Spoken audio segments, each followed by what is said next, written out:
Hi, this is Dennis Pethers. This is Joining Jesus, where I get the opportunity to meet people from around the world who are joining Jesus in his mission. And today I'm meeting a really special friend of mine. His name is Esau Canales. I'm not saying that very well, but he'll tell you how you should say it. And he's currently living in Santa Monica in the United States, but you'll find out more about him. So let's meet him. Esau, are you there? Yes, I am here. Great, great. It's so good to see you. I love your jacket, man. It looks very smart. Thank you. Good to see you too. So tell me, just let us get to know a little bit about you. Just tell us about yourself. Who are you? What's your life, your family? Just give us an insight into the man who's called Esau Canales. Well, now I am a happy man. I am a pastor for almost 30 years, and I am a very happy guy with three big boys and a beautiful wife, and I think I am a very blessed person that God put me in a position that I don't deserve. That it just uh, I love. I am 56 years old. Maybe I Wow. lose younger, but it's normal. It's now I see my life and I become more humble and more thankful to God because it's a dream to be in the position that I am now, that I am a happy guy with a great family. It sounds like normal, but for me, it's a powerful thing because. Well, let's wind back, can we? So I know that you're currently living in the United States, but you're not from there, are you? Can we wind back to tell us what it was like when you were a lot younger than you are now, and just give us an insight into your life when you were younger and how you ended up where you are from where you were I then. born in El Salvador. I came to this country when I was 18, maybe 17, 18, 19 years old, about that. And but I came to this country for the situation, the political situation that in my country. That was one of the reasons, and I always also want something good, something better for my life, and the process. When I came here, it's I always say this from and the way from El Salvador to USA, it changed everything. It changed my life. So how old were you when you left El Salvador? I think 18. 18? Could be less, could be 18, between 18 19 years old. Okay. And you came from El Salvador to the USA, and you're saying it changed your life? Yes.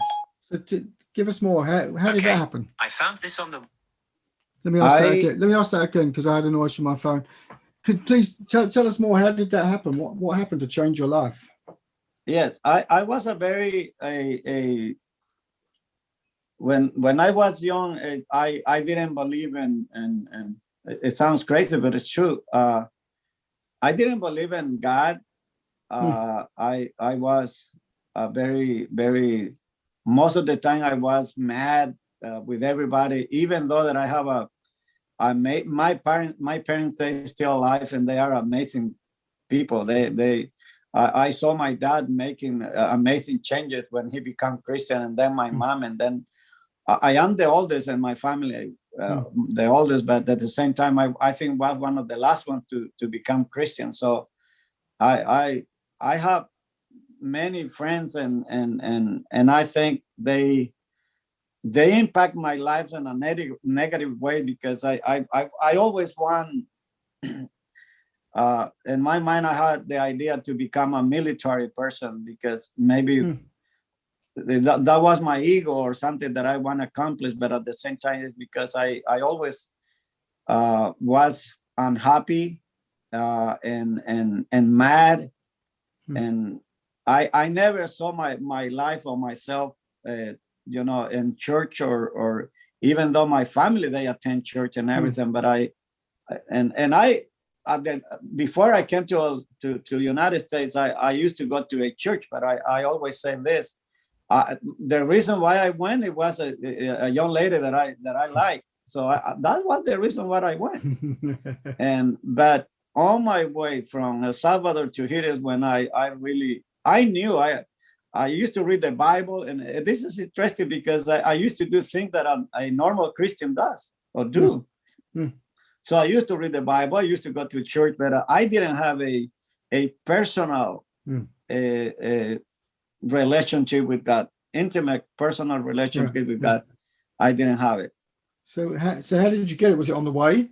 Was it before you got to the United States, or was it once you arrived? How did you? Well, yeah, it's a long story, but give us the short version. When we crossed the border, I remember that I was with another person, and then they got us in the way. But and then they sent us to a tiny little place there, and I remember one of the immigration officer, he started talking with me, and then he said, you know what, where are you from? I remember when he asked me that. I said, I'm from Mexico.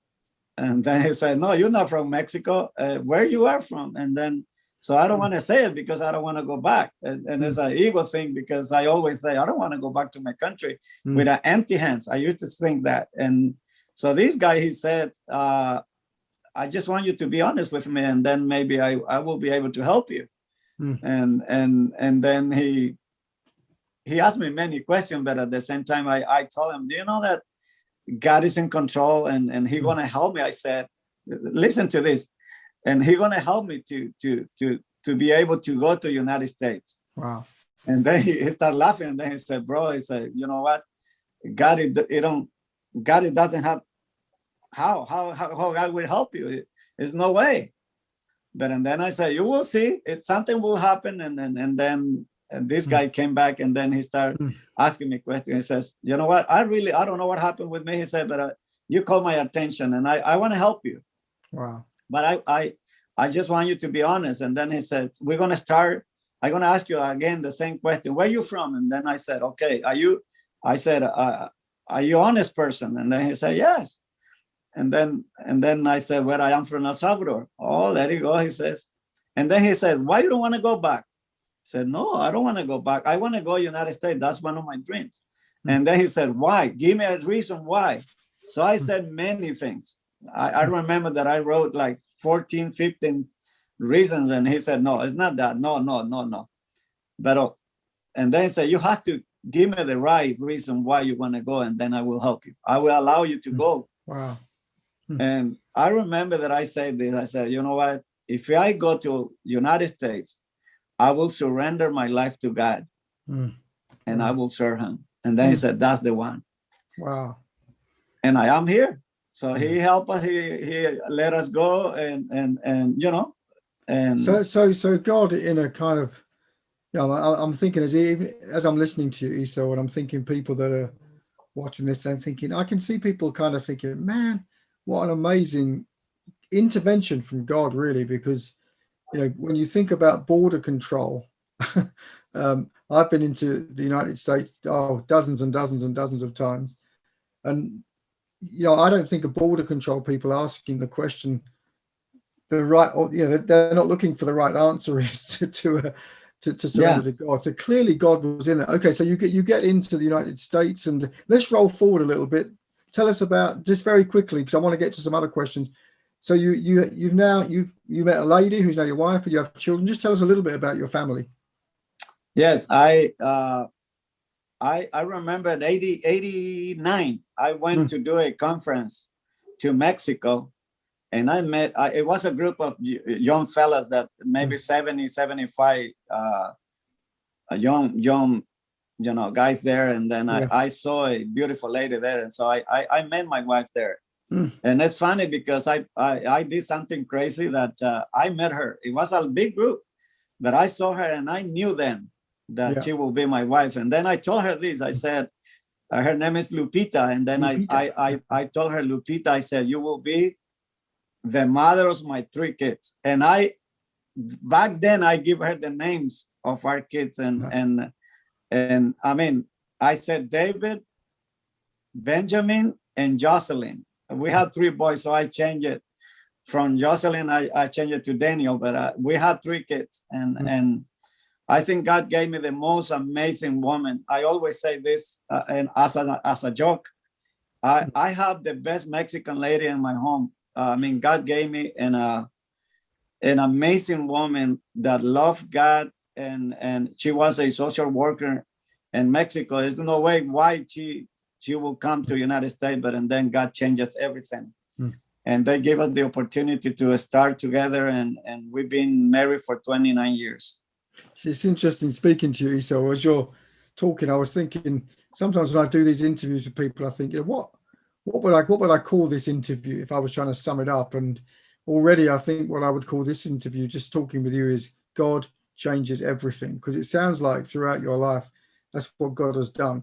So let's roll forward more, because this is about joining Jesus. That's why I'm meeting people from around the world, and clearly God has broken into your life and God has shown you who he is, and Yes. you're responding to that. You know, that's I guess the Esau that never met God would be very different from the one that did meet God, is what I'm thinking as I'm listening to your story. So now here you are with a wife, with 3 boys, you're serving God. Just tell us, what does that look like? Where are you living? How are you joining Jesus' mission where you are right now? What are you doing to serve? Well, let me go back a little back. Please. When I came here, I was a young guy. I think I was 17, 18, like I said before, but something happened there that as soon as I came here, I met a group of all the old people. It was like 6 old people, like 4 women and 2 men. And I don't know. I mean, now I know, but back then they helped me. I remember one lady says, I will help you. I will give you an apartment that you can live in. And then another lady said, I will give you food. So, and they did it for years, not months, years and years and years. So one day I remember that we was together and I told to these 6 people. And then I said, why you guys are doing this for me? Why? And they said, because we love you, because God tell us to do it. And I mean, a lot of things. But, and then I said, and then I asked the other question, I said, how am I going to pay you guys what you has done for me? And the answer that they gave me changed everything. They said, the only way that you can pay us is do it with somebody else. Wow. And and I still doing it. You know, I learned from scratch, and I learned it. I didn't understand why, but now I know why. So that's why I try to do everything with love, with passion. I mean, we have. I am the Hispanic director for a local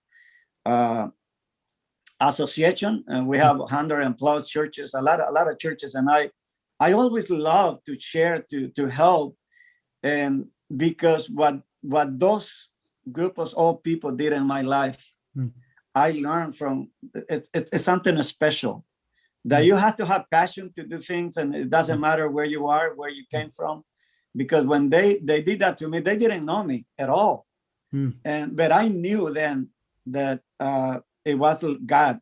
You know, God used people. God used situations. God used experience. God use a lot of things to accomplish His purpose. So, and my life, a lot of people God used to become what I am now.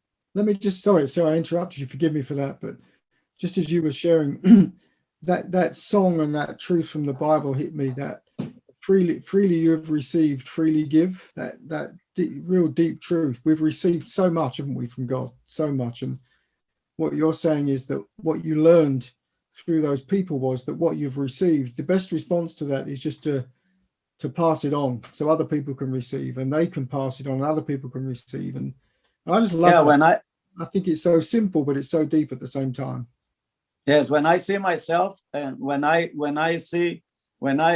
go back in my life and I say, God, wow, I don't deserve this. But at the same time, I learned that when God gives you something, I mean, He knows why. His vision is so clear. His purpose is so clear that sometimes we not. Yeah. I think we have to be humble enough to recognize that it's not me. And in my particular case, I said it's not because me. I know that. I didn't believe in family. I was scared to become father because the way I used to be. So imagine, and then He gave me 3 amazing kids that they love God. And when I see that picture, it's impacted my life even today. Yeah. So that's why what I mean, we go mission trips every month.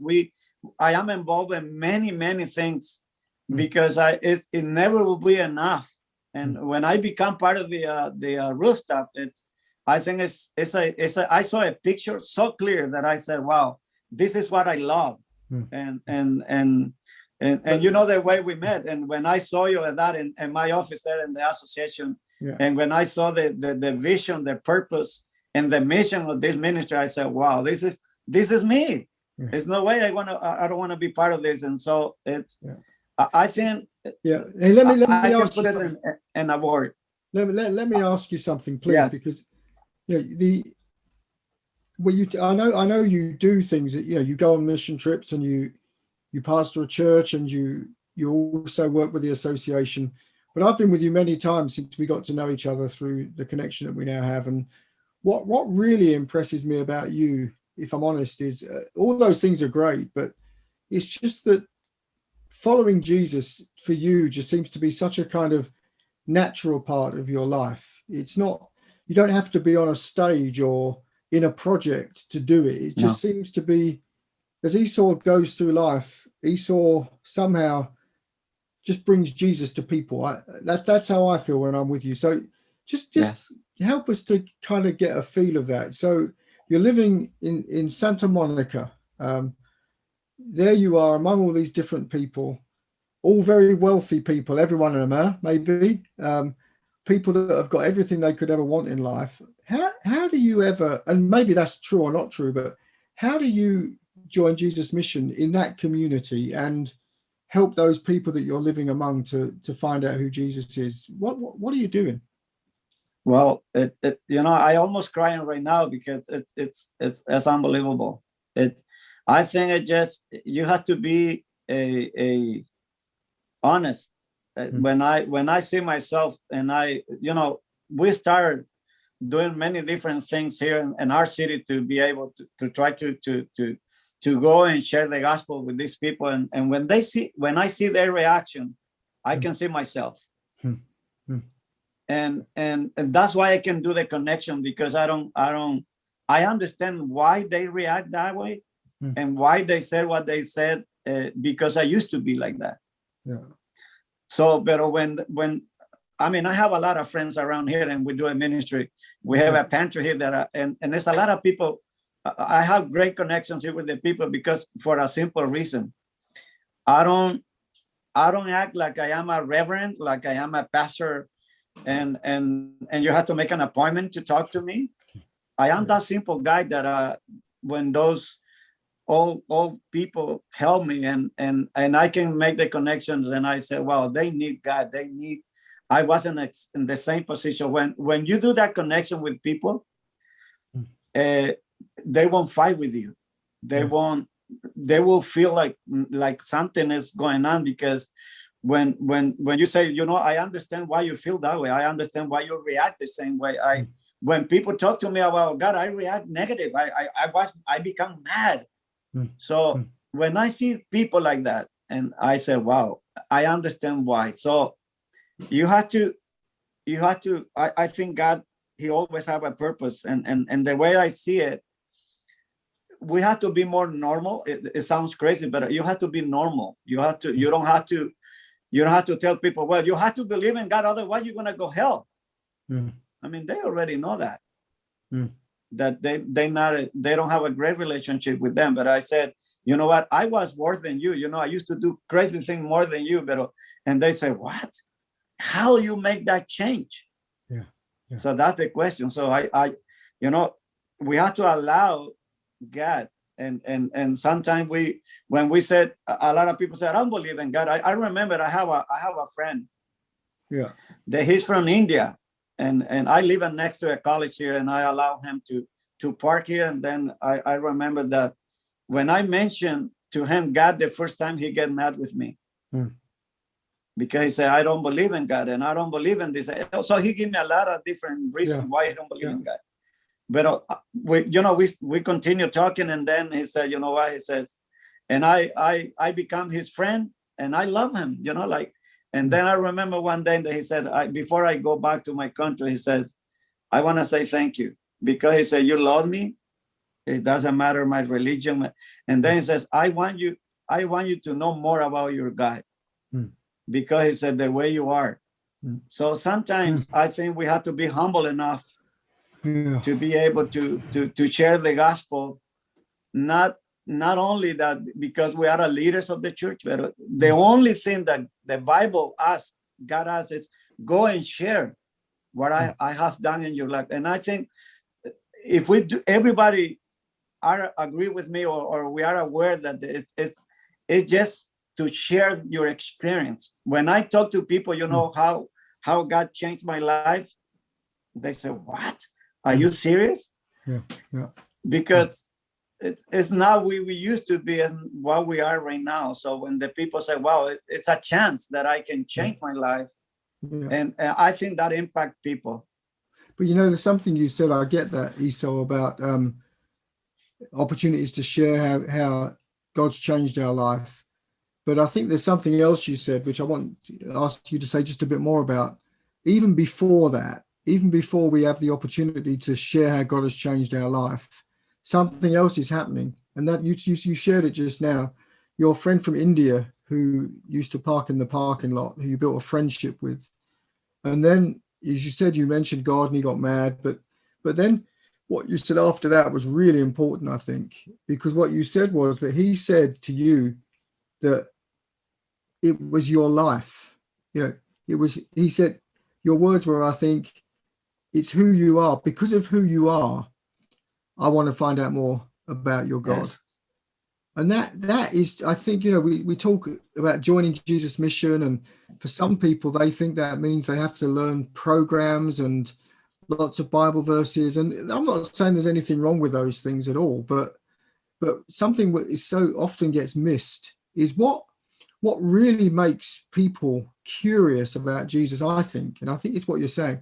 What makes people curious about Jesus is when they look at a Christian, there's something about their life which they just admire or respect or something. Just give us a bit more on that. Would you just tell us a bit more about that? Because you're not perfect. None of us is perfect.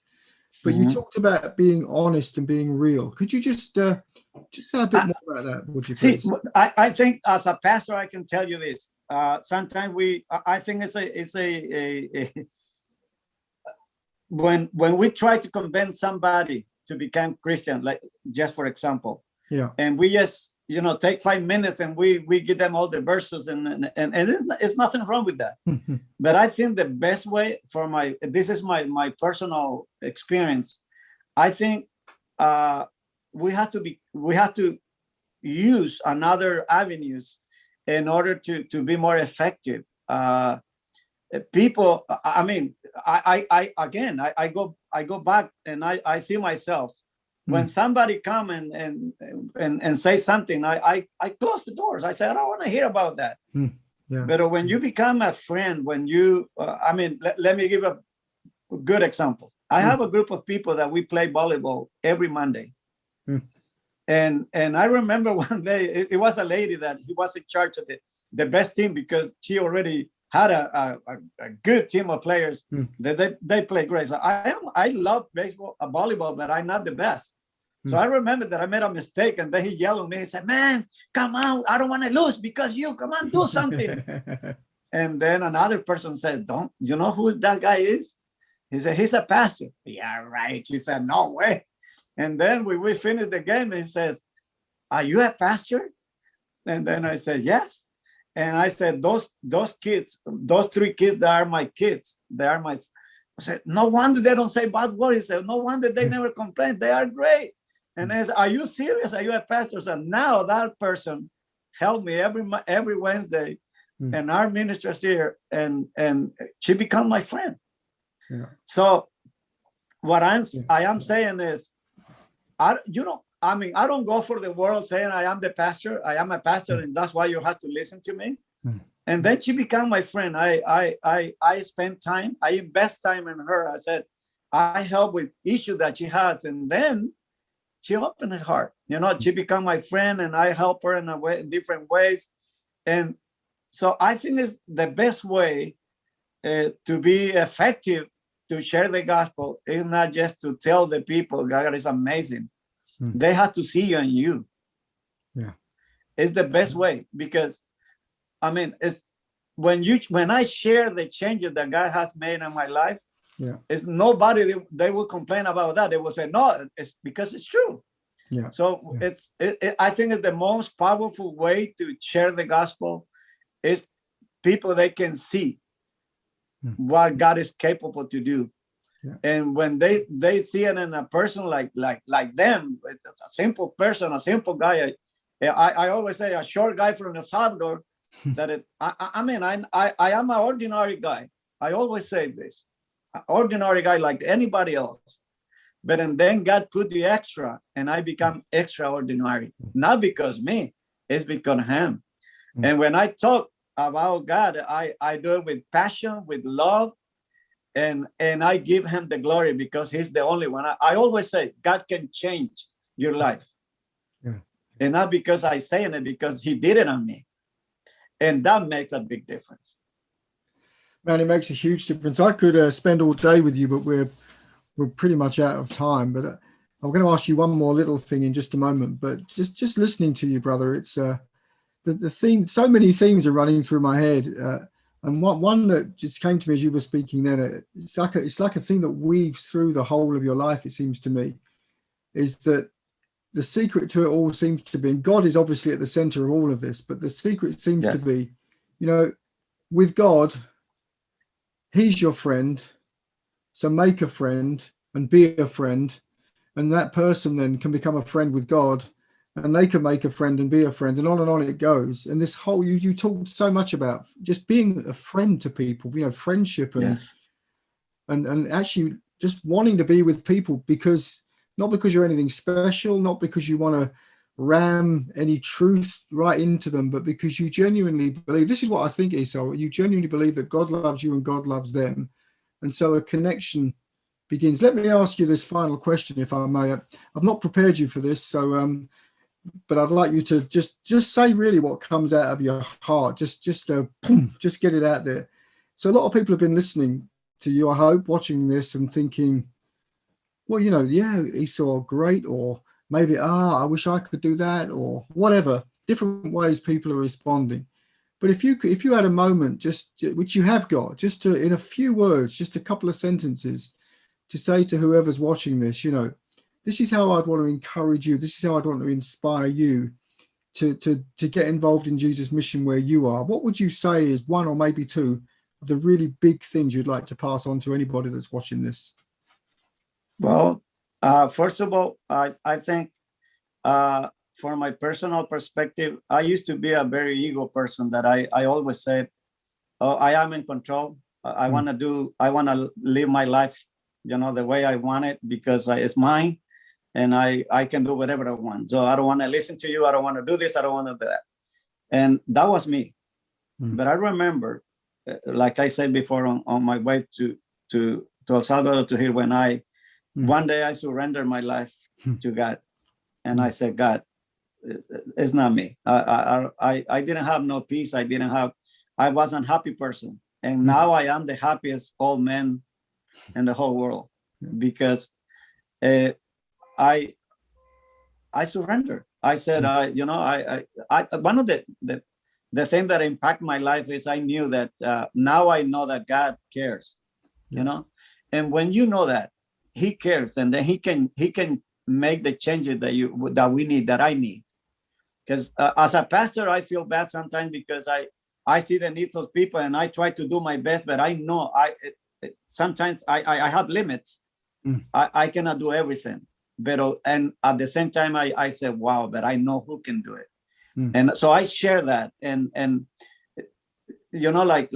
I remember when I was so far away from God, and a lot of people tell me many things, but we have to stop and give us a chance to say, wow, let's see, and God would always, and I can say this 100% sure, God always will put somebody. He will use a situation, Yeah. pain, many things that to call your attention. So when we are in that situation, he's the pastor. He's the one who can change your life, and he knows he's a specialist on this. So don't give up so easy. You know, I can tell you this now. I when you ask me the first question, I am a happy guy. It's not because I am special. It's because he's special. And I remember when I met you, Dennis, the first time, and then we become friends. And it's funny because when we go anywhere, any places, the many places that we went, or people, they say, wow, you are like a twin. and it's funny because what make us so close and so special is because we have the same passion. Yeah. Maybe because before we feel lonely, and now we can see the big picture, and that it changed everything. So I know it's hard when you don't know all the details, and I used to like that. I need to know all the little details. Surrender. Just allow God to start, putting new visions, new thinking in your life, and it's possible, because I can tell you for experience that everything changed when you surrender to God, and He will give you even things that you can imagine. I see myself now married with 3 amazing kids, with a ministry. When I see myself back then, I say, wow. So that's why I don't have no ego now, because I know it's not me, it's Him. So if He can use me, He can use anybody in the whole world. So bless you, brother. We're gonna have just to allow God to do. We're gonna need to finish it there, brother. But I love the way you finished that, and thank you so much for your time, for being who you are, for joining Jesus' mission where you are, and for just sharing that with us and encouraging us. God bless you, my brother. Take care. Amen. Blessings.